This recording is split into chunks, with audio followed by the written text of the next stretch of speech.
I'm going to go over a play that we call the Valpo because it's based on what Valparaiso did very famously, one of the most famous plays in NCAA tournament history to upset Ole Miss. I have run it to win a game before. There are many variations on it, but let's see. First thing, we want somebody to take the ball out of bounds. Let's just say there are four. We like somebody with a little size, and they're a good baseball passer. They're going to have to throw the ball the length of the floor.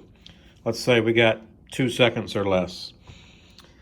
You also need to know who your backup is if that person's in foul trouble or hurt. All right, we're going to have my best athlete on the floor or my biggest player. Again, the number doesn't matter, but let's just say it's our 5 right there. All right, and we're going to have our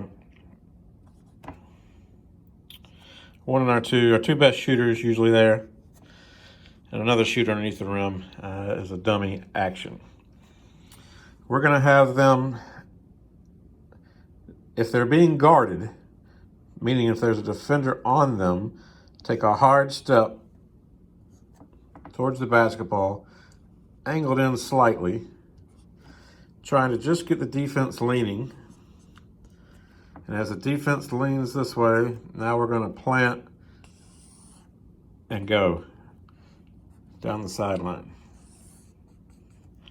on both sides. 5 is going to hold up a fist because that's our nonverbal signal to set a screen. It's going to yell 3's name. It's going to try and fake everybody in the gym out that they are going to screen for 3. And then the ball is going to be in the air on the way already to 5. Hopefully X5 has a defender right here that takes a step with them. They're going to plant, they're going to come back, and they're going to try and catch the ball in this top of the key area at its highest point, like a wide receiver in football. They've got to go up and get it. So we want the ball to have some air on it. It can't be a low drive. I got to fall through at the target so it doesn't sidewind off the court. They're going to catch the ball in the air here and either pass it there or pass it there. So they're scanning the court beforehand, and they know what's going on. So it's a long pass from 4, catch, pass, pass, all right, depending on the time. Now there's several variations on this.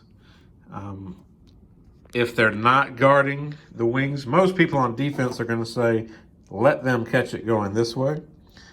But another option, if we know they're in man, is to cheat in a little bit and to actually cross. So kind of like a little pick play in football, a little crossing route, and maybe the defenders get caught up right there.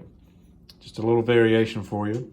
Another wrinkle you can add is if they decide to put somebody on the ball. My first year of coaching, we had a 7-foot 2-inch center, so he's a really big X there on defense. All right, let's say they're on the ball. To try and make it difficult for the pass. All right, in that case, we would take the person under the rim who's a dummy anyway, a decoy, and we're going to have them come set a ball screen. Now, obviously, this is live ball if we can run the baseline. If we can't run the baseline, you wouldn't do this. But if we can run the baseline, then we will run the baseline to the other side of the backboard, hopefully free them up for the pass. So our wings up here have to know that this is happening and either take a deeper step or hesitate before they go so we can time it up because we didn't want them to run and just be standing there waiting. And I'll show some clips online of this being run in action. So that's Valpo. If you like it, put it in. If you don't, find something better.